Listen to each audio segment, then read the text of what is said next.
Welcome, everyone, and thank you for joining us for another Cook with OC program today. Before we begin today's webinar, Osteoporosis Canada acknowledges the land that our offices, located in Toronto, are on, is the traditional territory of many nations, including the Mississaugas of the Credit, the Anishinaabe, the Chippewa, the Haudenosaunee, and the Wendat peoples, and is now home to many diverse First Nations, Inuit, and Métis. We also acknowledge that Toronto is covered by Treaty 13 with the Mississaugas of the Credit. My name is Tracie Napoli, Director of Fund Development and MARCOM at Osteoporosis Canada, and I will be your host for today. Thank you to thinkbeef.ca for their partnership with this cooking demo webinar. Now, this cooking demo will provide general info about cooking and food knowledge, but it's not intended as individualized health or nutrition advice. So if you have questions about nutrition, please consult a physician or registered dietitian. During the webinar, we would like to hear from you. So if you have a question or a comment, or even a tip for everyone else, you can click the Q&A icon at the bottom of your screen and enter it there. And we'll do our best to answer as many questions as we can during the webinar within the time available. Now, if you have not heard, Osteoporosis Canada released the 2023 Clinical Practice Guideline earlier this month, a comprehensive new Canadian guideline for skeletal health and fracture prevention designed for healthcare providers. The recommendations focus on 5 nutrients: calcium, vitamin D, protein, magnesium, and vitamin K, essential nutrients for bone health. Calcium is one of the key minerals that supports new bone formation and helps maintain strong bones. Vitamin D ensures our bodies can absorb enough calcium to keep bones strong and supports muscle function. Protein is necessary to build and repair bone tissue and helps keep muscles strong. Magnesium helps our body use vitamin D, which is important for calcium absorption. Vitamin K activates a protein that helps build bone and bind minerals, such as calcium, to the bone structure. Now, in the coming weeks, please check osteoporosis.ca, and if you have not already, subscribe to the national e-newsletter, as we will be releasing new information, tools, and resources. So as we've discussed, nutrition is a key component for strong and healthy bones. And Osteoporosis Canada recommends that whenever possible, please get your bone-building nutrients through food sources. Including protein in your diet at every meal benefits muscle and bone health. And some examples are beef, eggs, fish, white beans, chickpeas, nuts, milk, yogurt, and cheese. The featured ingredient in today's cooking demo is beef, which has many essential nutrients packed into each small serving and is a high-quality protein providing nutrients that are difficult to get from other foods like iron, zinc, and vitamin B12. Beef is a concentrated source of nutrients providing a variety of essential vitamins and minerals for a small amount of food. So be sure to eat a variety of foods as well, including fresh fruits and vegetables, whole grains, and foods that contain calcium like yogurt, cheese, legumes, broccoli, bok choy, and almonds. Oops. Now, we have some tips and suggestions because the Cook with OC program, we're strategizing and developing recipes to help you cook more and get the bone-building nutrients you need. And some great tips to help get you in the kitchen if you're not able to cook certain meals is to do a meal plan so that you can help get the bone-building nutrients you need. It's also a great way to help reduce food waste and to stay on budget. And you don't need to prep it all at once. Break up the recipe throughout the day or start prep the night before. Also, we love choosing versatile ingredients. That way you can buy less and use it for a variety of different recipes. And you can also modify recipes to help manage the food prep. You can divide the recipe in half so you can cook once and eat twice. And we're going to talk more about that in this recipe. And also keep staples on hand in the pantry or freezer. If you get tired, perhaps if it's a longer prep recipe, grab a stool or do some of the work at the kitchen table seated. and you can always ask for help, and our favorite is to freeze it. Our cooking demo featured recipe today is Bolognese lasagna rolls. Now, each serving has 350 milligrams of calcium and 30 grams of protein. The recipes, like this one, can be found at osteoporosis.ca/recipes, and I will also pop the link to the recipe in the chat. It's now my pleasure to welcome Emily Richards, a professional home economist, freelance food writer, chef, and the author and co-author of 10 cookbooks. Emily also writes and develops recipes for print and online publications that include everyday cooking and healthy eating, and she can be found on TV, radio, and webcasts just like this one. So welcome to Emily. Hi, Emily. Hello, Tracy. Hello, everyone. Happy hump day. It's Wednesday. A great day to be cooking in the kitchen. Absolutely. And Emily, just before, because normally I hold it up, but you're wearing it, so we're just going to have you model it. We're going to give away an unbreakable apron as normal, as usual, I should say, and Emily is wearing it today. So if you're on the webinar at the end, I'll draw a name and then we'll reach out and ship it out to you. But we're really excited about today's recipe. Well, how are we doing this, Emily? I'm very excited about this recipe because I don't know, we didn't talk about this, Tracy, but guess what today is? It's World Pasta Day. No, it's not. So we could have not planned this more perfectly. Trust me, we didn't plan it. It was like, what date can we do? We did not at all. Oh so my gosh. We're using some great ingredients. Yes. Ground beef, we're using pasta, we're using vegetables, some dairy, lots of delicious things. And we don't have to make a layered lasagna to get that delicious flavor and comfort food, which 'tis the season for comfort food. And we're going to break it apart, make it easy. And if you have any questions, as Tracy said, please put them in the Q&A. We're happy to answer questions as we go along. And if I don't have the answer, Tracy will find one. No. Sure. Yes. Or we'll hopefully get back to you. So, all right. Yes. Well, let's get cooking, everyone. And if you have any, comments or tips along the way, I'll be checking the chat and the Q&A. All right, Emily. Perfect.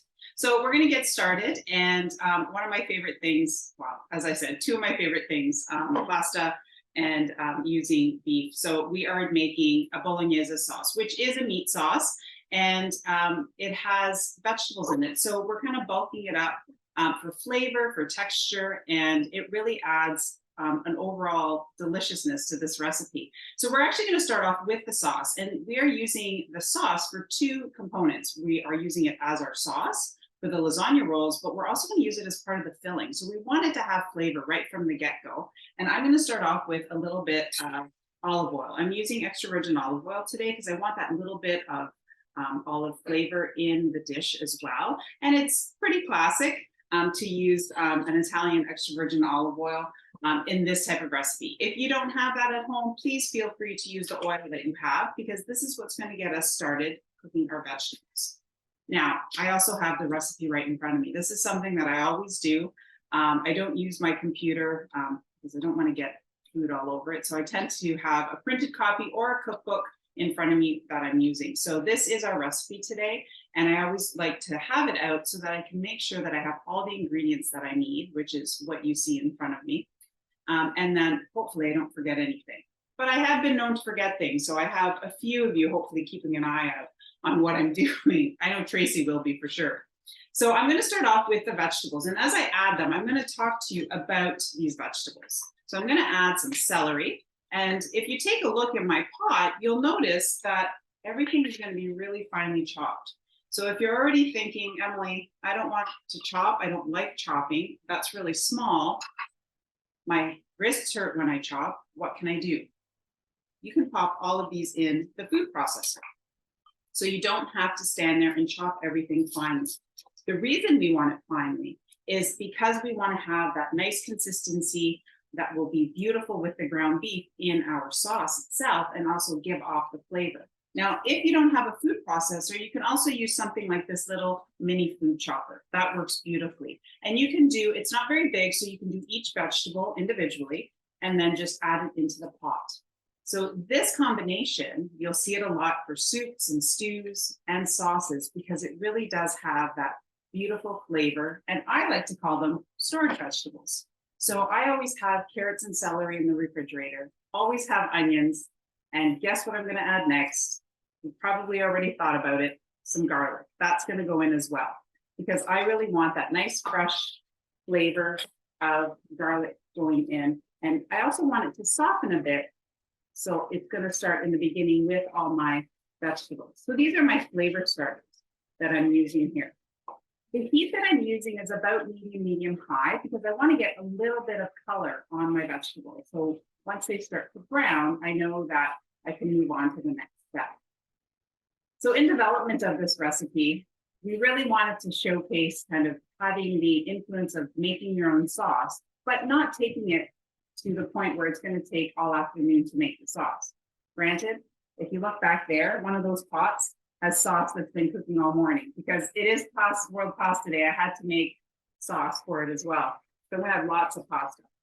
But you don't have to cook a sauce for a really long time to have great flavor. We're going to kind of use a great convenient product for a lot of people, and that is store-bought tomato sauce. Couple things I want you to look for when you're purchasing that tomato sauce. Just a nice, plain, simple tomato basil sauce will work well, but I do want you to look at the ingredient list. I want tomatoes to be the first ingredient because that will give you that beautiful richness and flavor of the tomatoes that we want in our tomato sauce. It doesn't have to have chunks in it. It doesn't have to have lots of herbs and spices because we are really building the flavor with what we're adding.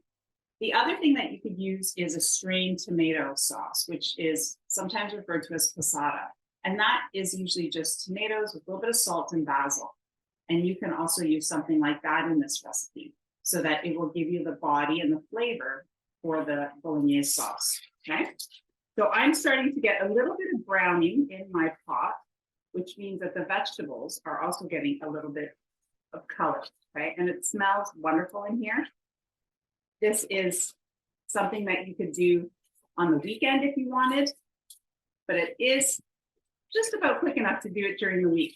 All right, so I'm gonna add my sauce. So this is that tomato basil sauce. I'm gonna add that all in there, okay? Just like that.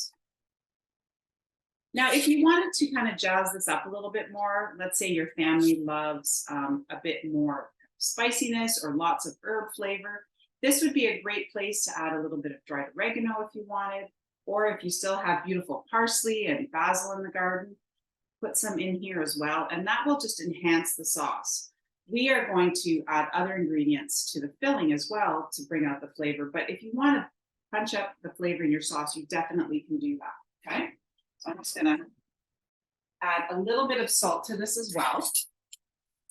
And we're gonna let it simmer just for a little bit. So I'm gonna add my salt. And we really are only simmering this to get it a little bit thicker and to soften our vegetables just a little bit further, okay? So I'm going to actually put this on my back burner so that we can keep going with the recipe, okay? I'll just put this back here. Are there any questions, Tracie, as we roll into the next portion of the recipe? We do have a couple, and I love that you showed the food processor. These are the ways that you can help continue to make those recipes that you love for your family or for yourself. And sometimes it's just like thinking outside the box, saying, how can I make this easier? And a food processor is, I love mine. I definitely a way to do that. Now, we had an interesting question. So somebody is allergic to tomatoes and said, could she replace something or use a white sauce and would it still work? What would you suggest? So there's a couple things you could do, and that's a great question because tomatoes can cause many recipe users different issues. So you can use something like roasted red peppers, for example, and puree them and add a little bit of water to them so that it thins out and it creates a really nice flavorful sauce. So it has a similar consistency to the tomato sauce, but a brighter flavor, and sometimes doesn't have quite the acidity that tomatoes do. So it's not as bothersome. You could definitely use a white or milk-based sauce. if you wanted to as well. And that would take a little bit more involvement. So what you would do is you'd add some flour.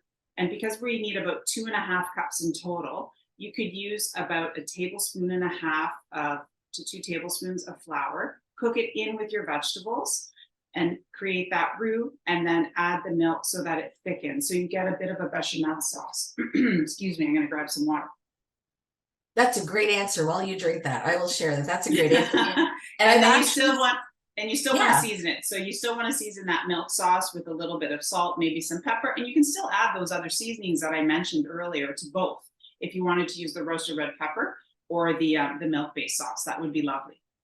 And I have actually seen roasted red pepper sauce in the grocery store, but you would want to read the label to make sure, obviously, no tomatoes were in there. So that's a great one. All right, I'm going to let you keep going. There's a couple other questions, but it's a kind of as you cook along. Oh, okay, perfect. Yeah. I love answering questions because it just kind of, there's people probably watching with similar questions. So, don't ever be afraid to ask. I always ask questions, and sometimes you think you're being silly, but you're not. Trust me. If anyone's being silly, it would be me. Trust me. Tracie knows. All right. You share that. Off you go. So I love doing this with recipes because I feel like it just makes it easier to separate the components. So when you look at a recipe on a sheet of paper or in a cookbook, there's a long list of ingredients, and you're thinking, well, I don't know, that looks pretty long. This one's not too bad, actually. I think 1, 2, 3, 4, 5, 6, 7, 8, 9. So there's about 12 to 13 ingredients in this list. Sometimes that could still be overwhelming. So by taking apart the components and realizing how easy the components are, the recipe itself becomes a little bit easier. So sometimes when we think of lasagna, we think, oh my goodness, we got to make sauce. We got to cook the pasta. We're going to, get our vegetables or other fillings that we want. So here I have the sauce going. That was our quick little sauce. It's only going to cook for, as I said, about 8 minutes. We want it to be slightly thickened. We don't want it super thick because we do want it to have some liquid so that when we cook the pasta in it, it's nice and bubbly and juicy, okay? Our next component is the meat filling, our beef. We are using ground beef, and I just switched over to a skillet. I'm going to add a little bit of oil to the pan. And again, I'm just using the same oil. And I'm using ground beef. I'm using 8 ounces of ground beef. I'm using extra lean beef. And what's great about it is that it's going to provide us with a nice texture. You heard Tracie in the beginning, it's going to give us that great amount of protein, and it just has a wonderful flavor with everything else. And it is traditional in a Bolognese to have that ground beef. So let's use it. So I want to heat up my oil just a touch in the pan first, and then I'm going to add my ground beef. So 8 ounces, if you are purchasing ground beef at the grocery store, you'll see different packages in different sizes, different weights. If you are purchasing a 1 pound or 8 ounce or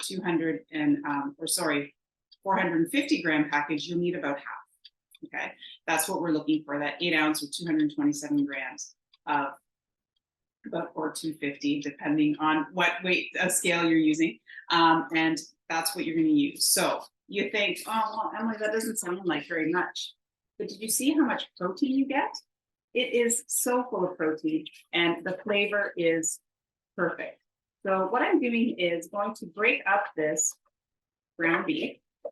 And I'm using, this is kind of my favorite type of spatula to use when I am cooking ground beef, because it has that flat side. You can actually just break apart the ground beef quite easily, okay? Because we want to have the mixture nice and even. So we want to have small pieces of ground beef throughout.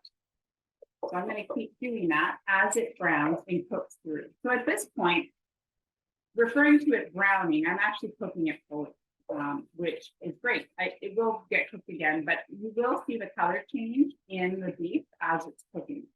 So my main job here is to break it up so that we have nice, even, small pieces of the ground beef. Now, I wanted to talk a little bit about ground beef because it is very economical for family meals or special meals, and you can freeze it. So if you see it on sale, which often it is on sale, you can purchase it and then divide it up in the portions that you need. So let's say you want to make the lasagna rolls a couple times, you can actually weigh out the 8-ounce portions that you need and freeze them. So rewrap them, tuck them into an airtight container or an airtight bag and freeze them. Make sure you write the weight on it and what is in that bag so that when you go to find it, you don't pull out, I don't know, profiteroles. I'm sure you would know that cream puffs are different than ground beef. You can also find ground beef in backpack packages. So this is an example of it. So it's back sealed, and you can actually just take this, it's a 1 pound package, and put it right into the freezer if you want, or if you want to put it in a resealable bag or container so that it kind of all stays together. And then you can take it out and let it thaw. Thawing, what you want to do is make sure it's in the refrigerator. I usually like to put it on a baking sheet or a plate at the bottom of the refrigerator and just let it thaw overnight. That's really the kind of the best way to thaw your ground beef. And then you can use it in so many different dishes. So here we're going to be using it as a filling, but I could very easily, let's say we didn't want to make lasagna rolls. Okay, between me and you just wanted some pasta with a nice meat sauce. You can still use this recipe. You would just combine all the sauce and all the beef and choose your favorite pasta. I feel like that's fair to mention on a day like today. All right, so I'm just kind of breaking up those bigger pieces. And as you're cooking your ground beef, what you should notice is that there's usually a little bit of liquid that comes up. It's typically water that comes from the processing of the ground beef. And because we want our filling to be nice and firm, I'm actually going to just drain that. Okay, so I'm just finishing breaking it up here. You can see there's just a little bit of juices in the pan. Okay, I'm turning off the heat, and I've already have my colander or my strainer in the sink with a bowl underneath it to catch the drippings. Okay, and then I'm just going to scrape that out and put it right back in the pan. Okay, just like that. And I have the heat off the burner.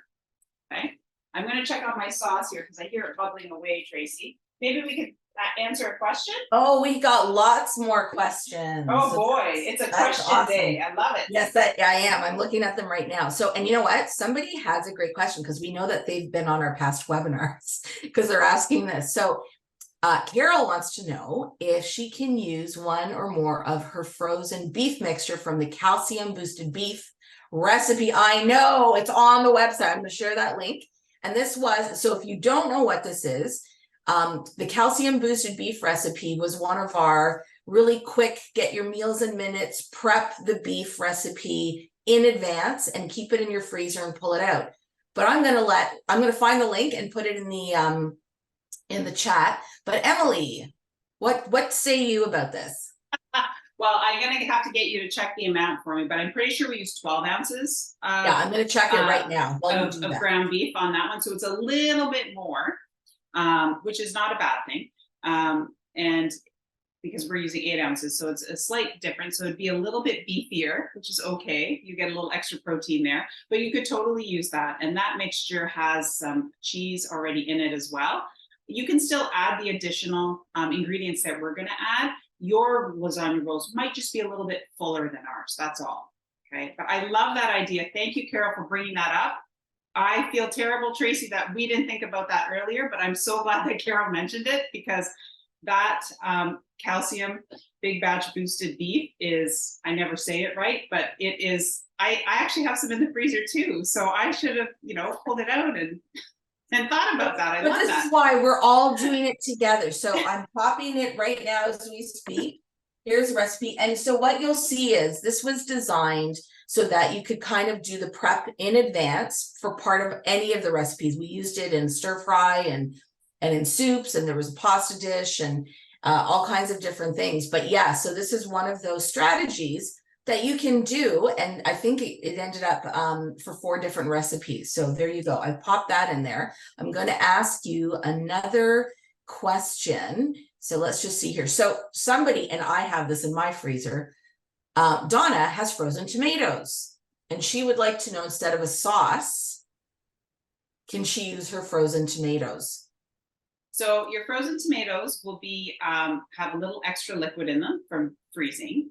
But what I would do is if you could thaw them slightly, Donna, and then just pulse them a little bit, so just to break them up a little.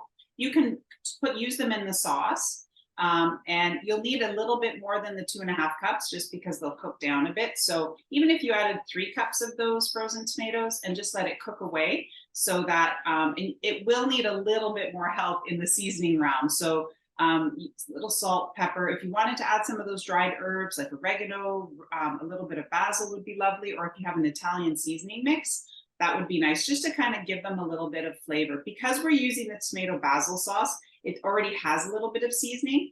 That's why I didn't really add too much more. Or if you wanted to use those frozen tomatoes to create just a simple passata or a strained tomato puree, you could totally do that as well, and then use it in a few different recipes. Because if you froze it, I tend to freeze mine in a large resealable bag. That's easily going to give you way more than you need for this recipe. So you could just cook the whole bag and then make the sauce and then just use it for different recipes, because that would be fabulous. I love that idea. Yeah, absolutely. I'm gonna ask you one more quick question. I'm gonna save the rest as we go along.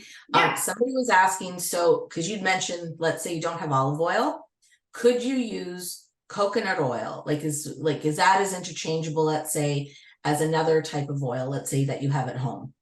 In this case, for sure, you could totally use coconut oil, because we're not using a large quantity here. We're using enough to kind of just get things going. And so using the few tablespoons for in amongst the beef and the vegetables is totally okay. It's not about, we want this to be accessible for you. So if you already have the products at home, definitely feel comfortable using them, especially if you're used to using them. Most of these ingredients are ingredients that we've used before in a webinar, but also that are accessible at a grocery store. So we didn't want you to have to go, searching high and low for ingredients, because we really want you to be able to make these recipes, and that's kind of important to us. So definitely, if you have that at home, you could use it in this recipe. I'm going to add our seasoning to our ground beef. So I already put it back in the skillet, and here's where I'm adding just a smidge of hot pepper flakes.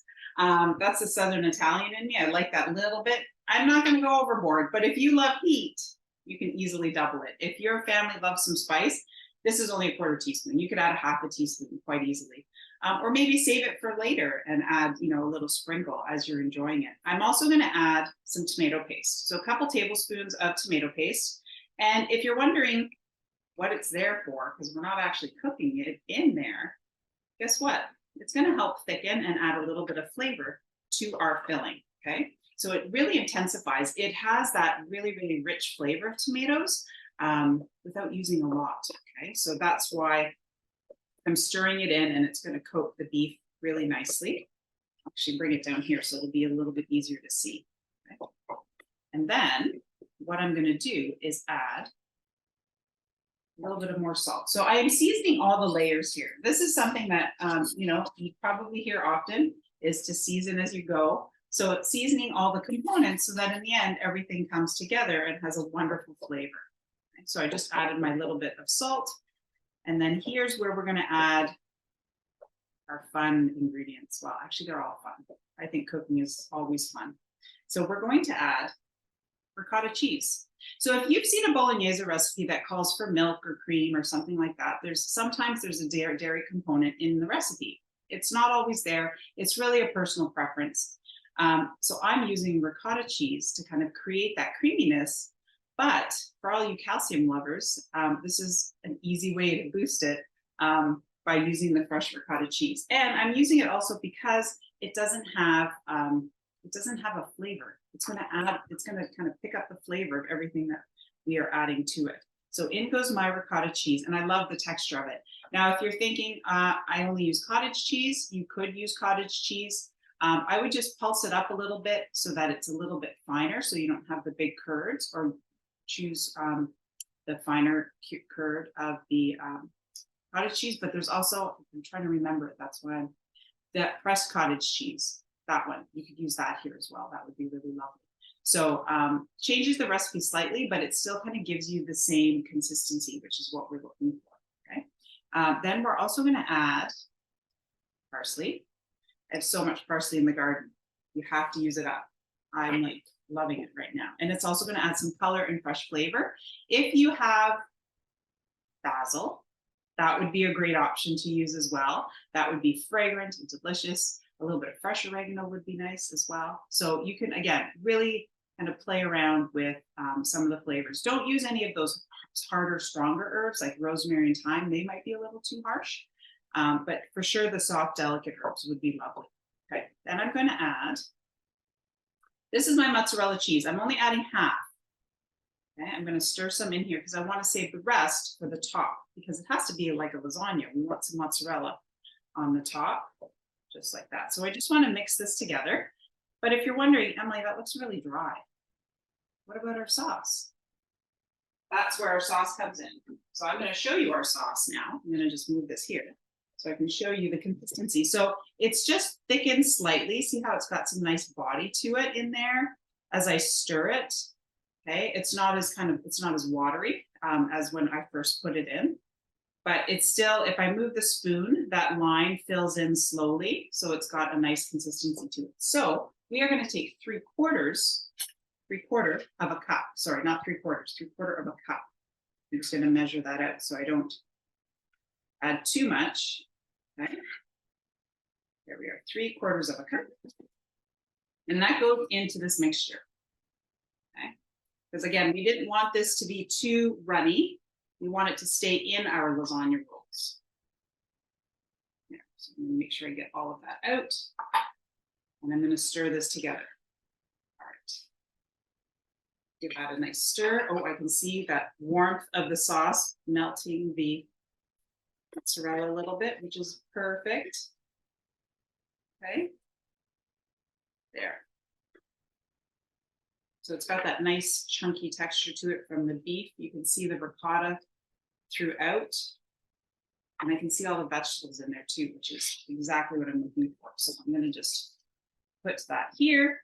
And I'm going to get my pan. Any other questions before I do anything more here? Oh, yes, we do. But I just want to point something out before you get started, because Okay.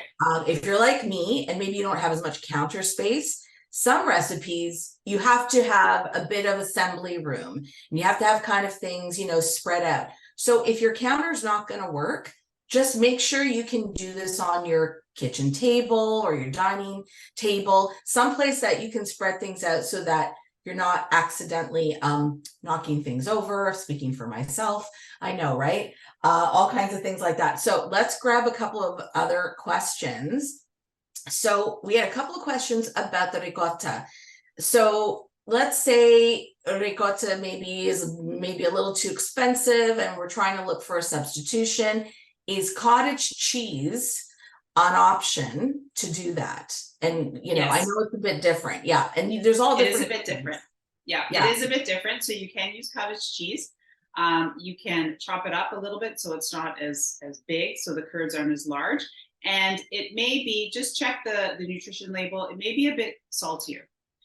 So the sodium might come through a bit more. So maybe you can hold off on adding the salt into your beef mixture because the cottage cheese will play a role in that a little bit.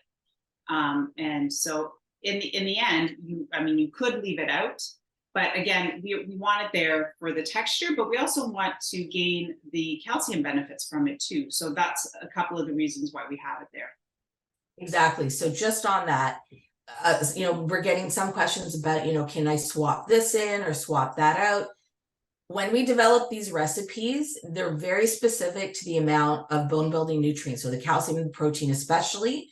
So if you're going to swap it out, and I'm almost positive that cottage cheese does not equal the amount of calcium, protein, yes, but not calcium as ricotta. And I know, if it's not on sale or, maybe you can't find it, then you just need to make a bit of other modifications. I mean, one meal, as we always say, Emily, what do we say? It's not going to make or break you, one meal. It's just more your overall strategy. Emily's laughing because yes, we say this, maybe I say this all the time. So you just need to make sure that you're looking at the ingredient list, the packaging lists, when you take something out, you need to put something hopefully in of equal or greater value for the nutrients that we're trying to get. But also it's kind of like how it was developed, but we're all about versatility and personal choice. So that's really, and this is one of those recipes you can do that.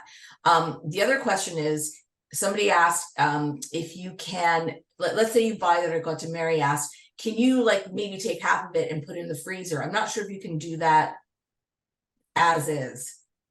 So there's a couple things. As Tracie was chatting away, all these things flood into my head.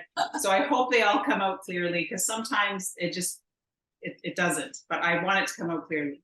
So you can freeze ricotta, but because it's a fresh cheese, the water consistency will come out. So the texture changes when you go to use it. Now, in our case, what you could do, if you're using some for now, but you want to make this again later, freeze the rest of the ricotta, just put it in a strainer and let it drain a little bit so that that excess water will come out, so that it doesn't water down our filling too much. The other option is, we all talk about expiry dates and best before dates and things like that. If you have milk that you think is expired, and I'm gonna leave it out on you if you think it's expired, because at my house, we'll talk about expiry dates another day, but you can actually make ricotta from the milk that you have in the refrigerator. So if you are feeling that, you bought too much milk this week, what am I going to do? You can actually, you can use it for baking as well, but you could make a little bit more than what you need from a liter of milk for this recipe. So, and all you need is some milk, salt, and lemon juice. It's very easy. We'll do it for a webinar, Tracie. That's an idea. You know what? I make my own ricotta all the time, because sometimes I just I see cream, or I may add some cream and in my milk, and it's all on sale. And I'm like, oh, well, this is better than me just buying something in a tub. So yeah, we definitely, all right, everyone, get ready for it. Make your own ricotta. So you can make your own as well, which kind of in sustainability reasons, there's so much reason, to do that. And then you also have this amazing whey that you get from it that you can use in bread baking. You can use it to cook your rice. So it's a whole nother webinar that we can focus on. So hopefully that gives you some options, as well as substitutions for the ricotta in the recipe. All right. So are we going to get rolling? We're going to get rolling. Rolling. All right. I'm going to get rolling. I'm not going to lie to you. I already cooked the lasagna noodles, because the kitchen would have been all steamy and stuff like that. So you only need 6 lasagna noodles for this recipe. Okay. If you want to cook more, you totally can, but you only need 6. So we are using standard lasagna noodles that come in a box. They are dry noodles. And you just boil them in a pot of boiling water with a little bit of salt, drain them, rinse them with cold water. And I have had them on a tea towel here, a damp tea towel laid flat. Okay, so I rinse them with cold water so that they don't all stick together. And if you need to leave them a little bit longer, you can even just put a little bit of oil on them, okay, in your tea towel. Preferably a clean tea towel. I should mention that. That's kind of important. I will work with, I'll work with 3 at a time so that I have enough space here so you can see what I'm doing. Okay. So these are just regular lasagna noodles. Some of them have ruffles, some of them don't. If you happen to pick up oven ready noodles by chance, because they're right beside each other, you can pick it up by mistake, you still have to cook them. Okay, because we're rolling them. So you can't just kind of crush them up. So you could use, if you had gluten-free noodles, you still have to cook them. So boil them. Gluten-free noodles, lasagna noodles tend to be a little bit thinner sometimes, so they don't need to cook for as long. You still want them to be al dente, so you still want them to be as if you were cooking pasta, so that they're nice and tender. But you definitely don't want them mushy, because they are getting put back into the oven again. To cook as the rolls themselves. Okay, so I'm going to basically divide my filling for 6 rolls. Okay, so there's no math here. I'm just kind of eyeballing it here. I'm going to kind of divide it into 6. And then I usually go back, and if I need more or less, I just kind of spread it around. So I'm going to take 1/6 of my filling here and just put it on each one. Now, if you think that I'm going to leave it there, please think again, because I'm not. I'm going to spread it down, okay? So I'm using a little spatula because that kind of helps a little bit. And I just want it to kind of cover pretty much most of the pasta as it goes down. Now, we talked about taking apart the recipe as components, right? So if you needed to, and also just breaking up the recipe for ease, you could make the sauce and put it in the fridge. You can make this filling and put it in the fridge, and then come back the next day if you want and cook the noodles and make everything, okay? So it doesn't have to be all done in one. If it's a little too much for you, by all means, please feel free to break it up, okay? And that's what's great about these types of recipes when you look at them as kind of separate components of the recipe itself. You can see that it's easier to attack. All right, so I'm gonna get my other ones here too. I'm gonna load up my board so that I can see that I have enough of my filling, okay? So this ends up becoming a little bit easier than, and I feel like it's also a little bit lighter than a lasagna, except you're still getting all the flavor and all the things you love about lasagna. You're getting the gooiness, you're getting the pasta, you're getting the beef and the cheese. So it's something that I know my family loves. We love lasagna and we love lasagna rolls. All right, so I think I've divided it up pretty evenly here. And I'm just going to make sure that it's spread all around. Okay, and then we're just gonna roll. So I'm just gonna roll them up. And I'm not pushing on them. I'm just doing it lightly as I roll it up, kind of letting it naturally fall on itself. Okay, just like so. I'm gonna roll them all. And then we're gonna cut them. So if you're thinking, well, I could just bake them like this, you could just bake them like this. But I want them to have a little bit more sauce kind of nestled in the sauce as they bake. So, and I want you to be able to see how beautiful they are inside, because we've worked, I'm not gonna say too hard, but we did work to get that beautiful filling. So we want to showcase that beautiful filling. Anything that falls out, you can kind of just tuck it in there. I'm just gonna give my hands a wash. Is there any other questions while I have to also take this out? Yes, and I just have to say, look how pretty they look. And did anyone else think that the filling was going to fall out? See how easy it is? It doesn't. And we wanted to do this because lasagna can be it could be a very time-consuming process, but also very heavy to lift. So think about, you have to lift it off the counter, you have to put it in the oven, you have to bend over and take out a very hot casserole dish and to get it on top of the stove. So this is something where if you're struggling with things, you need them smaller, you need them lighter, any kind of other challenge, this is why this recipe, you still get all of those flavors, less time, less prep, and also not so much. Like, we're still going to freeze some of this because we love to do that. And look at how tiny the dishes that Emily has. Like, we're going to do 2 smaller ones. So this is an easier way so that you can still do those comforting, dishes for yourself. It doesn't have to be for a large group. I mean, there's so many positives to this one. Emily, let's look at that. That looks so great. And yes, now after I've complimented and chatted, now I forgot, yes, I'm going to ask you a question. So sorry, because I'm so excited. Like, oh, somebody had a great, Eddie asked, can we add spinach to the rolls? Yes, you can, right, Emily? Yes, you totally can. Just cook that spinach first and squeeze it out, because we don't want to add any extra moisture. You saw me roll it up. You saw I did cut some. I left one to cut as well. We don't want everything falling out. So the more moisture we add, and when I say moisture, it's essentially extra water that we don't want in there. So if you had other cooked vegetables you wanted to add, spinach is great. Swiss chard rapini is one of my favorites. Make sure it's cooked and just kind of give it a good squeeze so that it doesn't add a lot of water to the filling, because then we want all the flavor in there in the sauce and in the filling, so that when it all comes together, it has even more flavor. Okay, so any of those would be fabulous and add a little bit more color, and definitely some added nutrition in there as well to get those vegetables in there.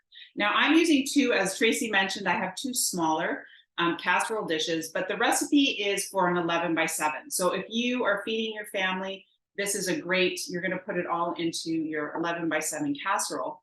But if you want to eat tonight and save one, or maybe the neighbors need dinner tonight and you want to cook for them, so you could do this, or as Tracie mentioned, you could also freeze it. So this is our sauce. That beautiful sauce that we made with the veggies is going into the bottom. I'm gonna just add a little smidge more. They're about the same size pans. I just wanted to get them as even as I could. And then what we're gonna do is, so this pasta happens to have ruffles on the one edge. So what I do is actually put the ruffles cut side up here so that the ruffles are in the sauce, because I don't want them to dry out in the oven. And then, so I'm gonna put 6 of my rolls in here, okay? Because in the end I get 12 rolls. And then I'm gonna put the other 6 in my other pan. Now, some of you might already frantically be typing, can I freeze this like this, Emily? Should I bake it? What should I do? So here's what I would do. This is how you cut it, by the way. This is just a little serrated knife, and you just cut them in half. So nice and slow all the way through. And then you have your 2 sides here that are going to go into the casserole. Okay, like that. All right, so you can freeze it like this if you'd like, raw. But what ends up happening is it's all that extra moisture from the freezing that then you have to cook off when you go to bake it.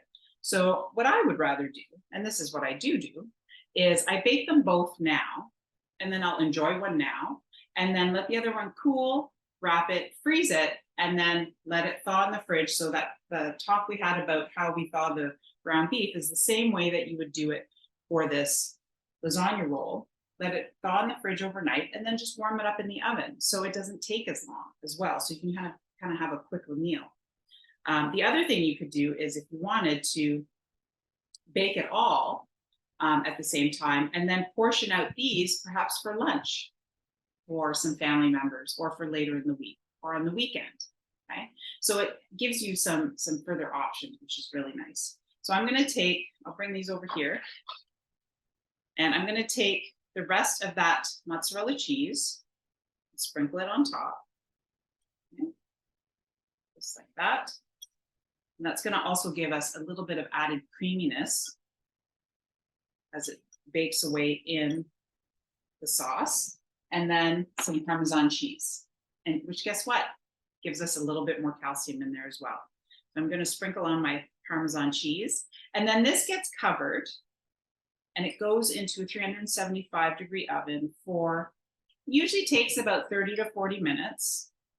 If you're making them in these smaller pans, check them at about the 30-minute mark, and they should be nice and bubbly. And then what you want to do is take off the foil and leave them in there for just another 5 minutes or so, so they get that nice kind of golden brown top. Okay, because that's the part that I always love. And while we were working away, I did have one in the oven because I wanted to show you what it looked like when it was finished.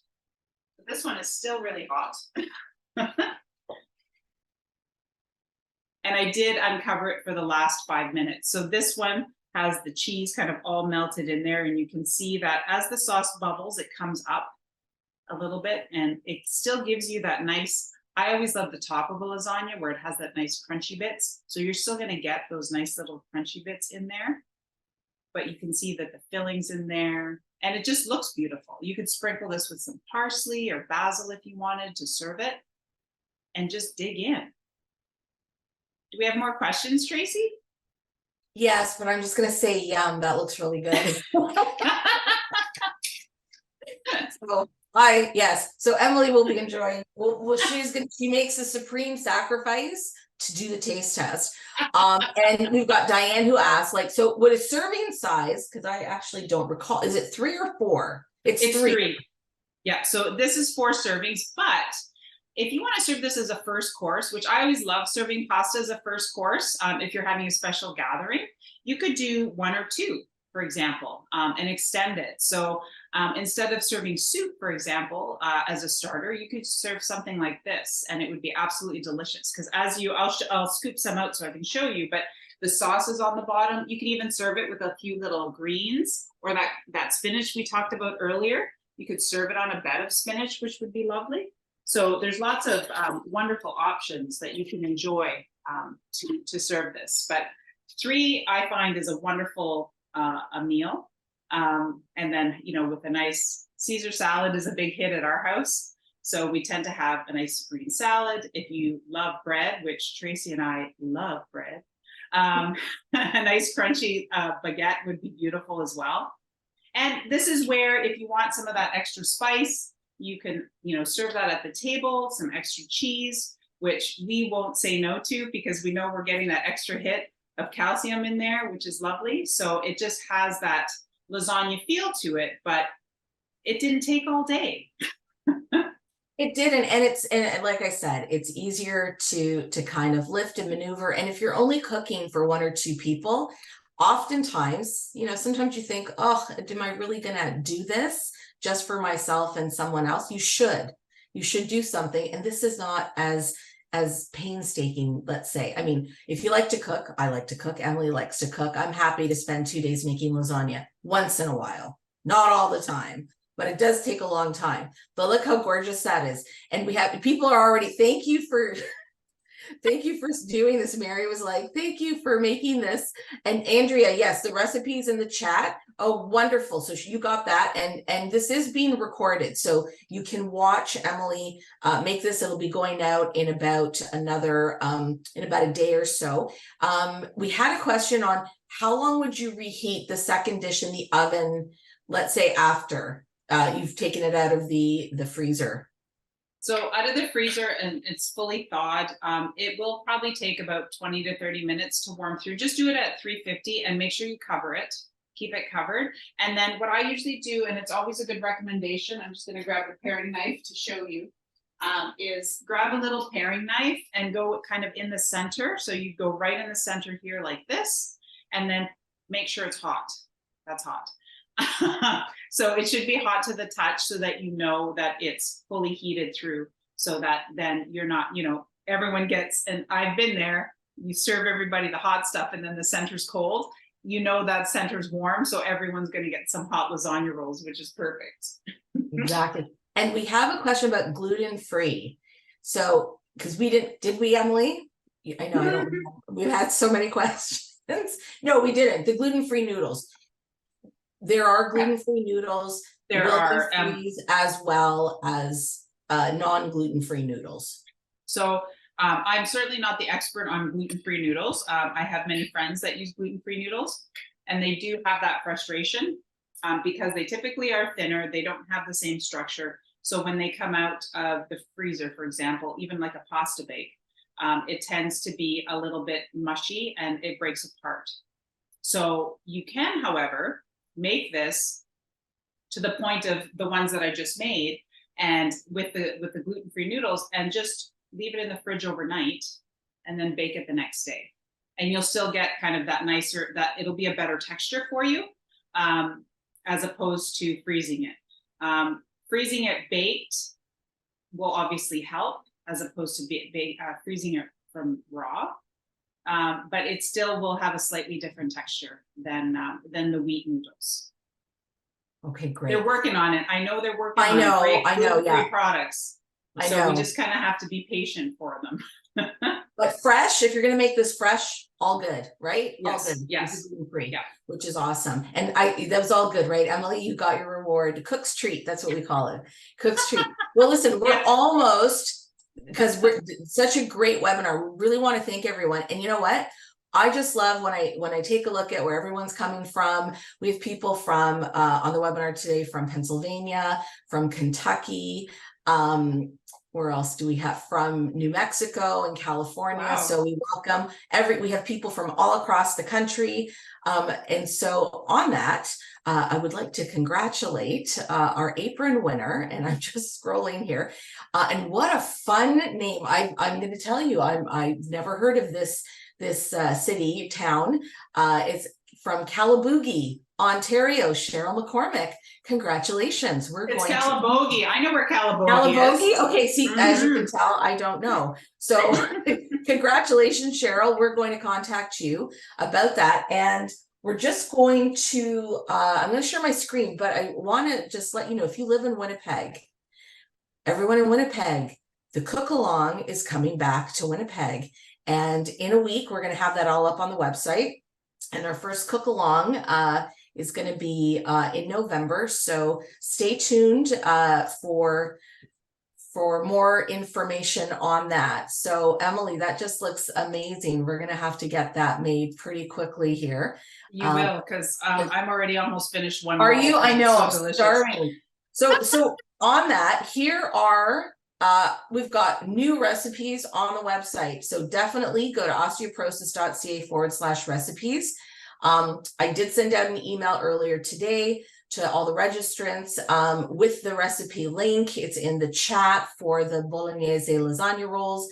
And also the replay will be sent out in the next day. And if you want to check out, some people are asking, the calcium for, versus cottage cheese versus ricotta, you can get on the Calculate Your Calcium tool. If you haven't, visit our podcast. All of this is free. It's great, accessible, however you need to get it through our website or your favorite podcast provider. We've got one with Dr. David Hanley on too much or too little calcium. Visit the osteoporosis blog on osteoporosis and sleeping well. And not to bring the snow any sooner, but it will be coming if it already hasn't in certain parts of the country. Check out our replay of winter activity so that you can stay active, which is really important, and safely doing that. Thank you again to our partners, thinkbeef.ca. They help us provide programming like this. And of course, to Emily, we always have a great time with Emily. So to get information directly to your inbox, if you are not already doing so, go to our homepage, subscribe. That way you'll get, as soon as they come out, you can register for our programs. You can also check us out on Instagram and Facebook. And I wish everyone happy cooking, be well, and we look forward to seeing you again soon. Lots of new programming coming up. Keep in touch, everyone. Take care. Thanks, Emily. Thanks, everybody. Thanks, Tracie. Bye. Bye. Bye.